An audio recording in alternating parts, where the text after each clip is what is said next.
Will we play our most complete game this Sunday? Offense, defense, special teams. I don't know, but we need to.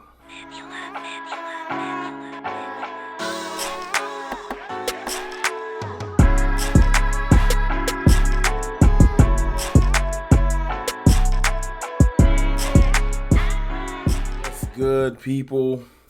It's your boy, Mr. Rome, Cowboys fan talk. Right back like I never left. What's good with y'all, man? How y'all feeling?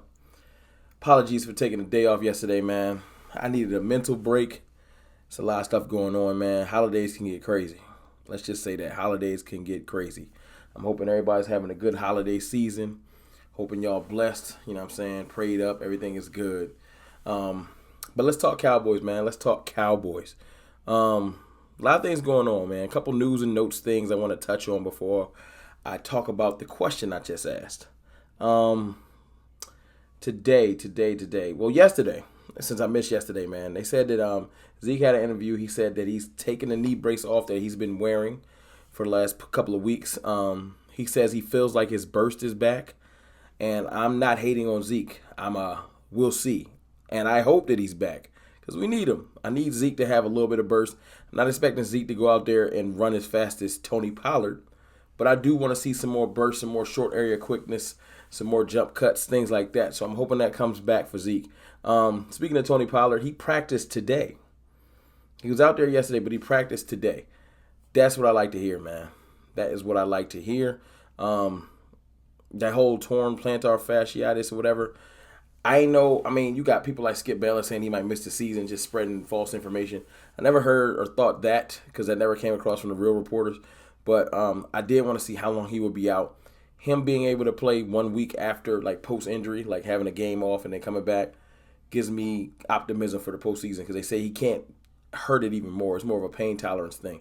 So I'm happy. We're going to need TP out there and Zeke. D-Law was on the injury report today, with a foot injury. And y'all know that he missed all them games with the foot situation. So I started to freak out. And then Michael Gelkin, under his tweet, said that team sources said, is there any concern? No. So I'm guessing it's just more so rest. It's maintenance. It's to make sure that they don't push his foot too hard. D-Law showed me that he can take that much time off, come back, and wreak havoc. So he's a veteran now, a little bit older. He can take those rest days. I know he's been gone for mad long, so you're like, rest day. But if they're just trying to monitor it to keep him active for the games, so be it. I hope this doesn't turn into anything else, but I started to freak out. I tweeted I'm about to go play in traffic because I don't want him to get hurt right after he got back. So those are the couple little things. They talked to Dak today about the slump. And Dak said himself, I don't feel like I'm in a slump. You know what I'm saying? He said, he is not playing up to his standards. And I know I've been kind of laying low on the whole Dak thing. I don't want y'all to feel like I've been running from the Dak question. I've been chilling on the Dak thing because everybody's made their decisions. The Dak haters were quiet all year when Dak was playing good. Last couple of weeks when Dak started to struggle, they came out of the woodworks. They back like they never left, right? So I'm kind of letting them do their thing. You know what I'm saying? Letting them have their victory lap. I ain't even here to try to talk people off the ledge. If you want to jump and jump off the Dak train and think that he's washed or it's over, go ahead. I have no doubt. Let me make that clear that Dak is going to be fine. You know what I'm saying? I do think that sometimes you need some doldrums to play your best or do your best, period. You know what I'm saying? You need trials and tribulations. And Dak's been going through it. He's been hearing it from every angle. I'm sure he's been judging himself. But watching the film, shout out to Brian Baldinger or Baldy. Y'all check him out on Twitter. Obviously, he's a film breakdown guru. And you know what I'm saying? I'm not even a film guy. You know what I'm saying? Because, to be honest with you, if I broke down most film, y'all probably laugh at me. Because that ain't my skill set, I'm getting better at analyzing things, but, work in progress, like most people. But watching this breakdown and watching the game over from the home view, because, remember, I was at the game. A lot of people be killing Dak for things that, I don't think he deserves to get killed for. Now, a missed pass, maybe behind someone, but if it hits him in the hands, if you want to be a stickler about that because you don't like Dak, by all means, do your thing. But the Washington game had plenty of times where receivers literally, like Jerry said, were running the wrong routes. Dak's thinking you're running a slant, and you're running a stop, or you're supposed to be running a go route to clear out, and you don't, and you both do a curl. And it's all kinds of silliness happening where it really, or you're just plain not catching the ball. How about that? How about some of those passes should have been caught? These aren't necessarily a pass where you're like, oh, he threw it in the dirt. No. The pass is hitting people directly in their hands, and they just dropping them. How about receivers actually blocking on wide receiver screens? Dalton Schultz, etc. How about the tape breakdown that my boy Tuck was doing, where offensive linemen coming out of their blocks and not hitting anyone, not hitting a person, just falling down. You know what I'm saying? It's just a culmination of everything that makes the offense look bad. Not to mention that Zeke's been slowed down and Tony Pollard wasn't there. So the demise of the Cowboys offense, who is still ranked second, by the way, is falsely reported and overly exaggerated. But I'm going to let y'all do y'all thing. Like I said, I'm going to let the haters do their thing, take y'all victory lap. You know what I'm saying? I'm thinking about going live tomorrow because I can't go on Saturday. Family in town, got things going on. And we can talk about this in depth. I'd love to ask y'all guys some questions, but we'll get there. So the Dak slump thing, I'm going to just let y'all know once and for all. I don't think Dak is slumping at all. I think Dak has had some bad games, but all players have bad games. I don't need to go through the breakdown, but maybe I will pull up some stats about how people can put together strings of bad games. Even the GOAT. And you know what I'm saying? This is what people usually say. You'll say, Tom Brady's had a string of bad games. Aaron Rodgers had a string of bad games. Drew Brees, et cetera, et cetera. And then their retort isn't, well, let me explain away those bad games. It's, well, Dak ain't them. Like that. How is that the breakdown? Like, it's like a child.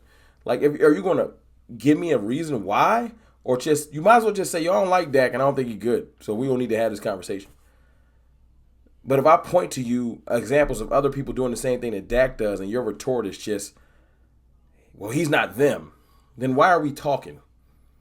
You know what I'm saying? It's idiotic to me. You're either going to give me some factual evidence on why their slump might have been different, or you just going to agree with me to say that everybody goes through slumps and then Dak will be fine. But to just retort by saying, hey, man, he ain't them. Dak ain't Pat Mahomes. Dak ain't Aaron Rodgers.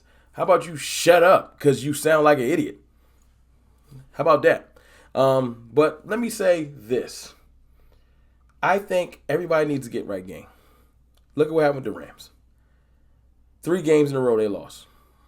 Matt Stafford threw a pick 6 in all the games. Right? And then they play the Jags. And they blow the Jags out, a bad team. And they mentally get their mind right. See, I feel like offense is similar to being a shooter. You know what I'm saying? It's more choreographed. You need things to go right. Defense is passion, being in the right place, rallying to the ball, et cetera, et cetera, et cetera. But it's less choreography with defense. I think it's just like Steph Curry, who just, became the best shooter of all time officially. You got to see the ball go in. You've seen Steph Curry go through shooting slumps, and he's the greatest shooter of all time. But when he sees the ball go in, it clicks. That's all we need to see. We need Dak to go out there versus a undermanned New York Giants team. I fully expect to dominate this game. Defensively, because our defense has been crazy. Special teams wise, bones. No crazy trick plays or nothing like that. Just consistent special teams. Make all your kicks, etc. Then I plan on our offense.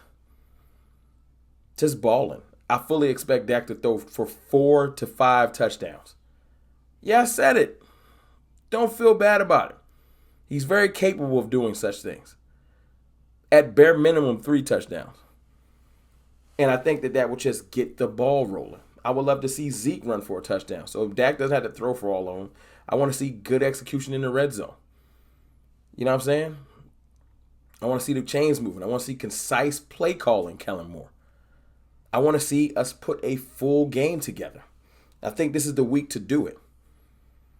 Because Washington is emotional, like Carl Thomas, and they're going to be trying to get some payback. They got all these players out on COVID that should be coming back. They're going to be hungry and rested and frustrated, and that's fine.